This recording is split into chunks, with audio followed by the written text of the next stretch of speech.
hope you plan on registering for the EMDR Summit.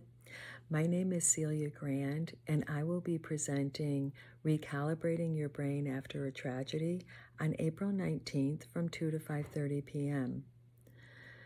There's so much going on in our world: mass shootings, acts of terrorism, and war. I will present Francine Shapiro's recent traumatic events protocol and EMD protocol.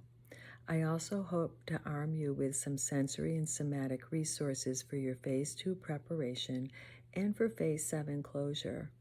I also have a handout that I give to my clients that I will offer you skills and tools to increase stability in between sessions.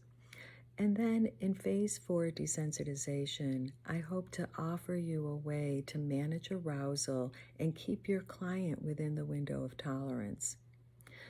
So this presentation is offered to you to support you and to sharpen your tools in your toolkit and help you along your EMDR journey.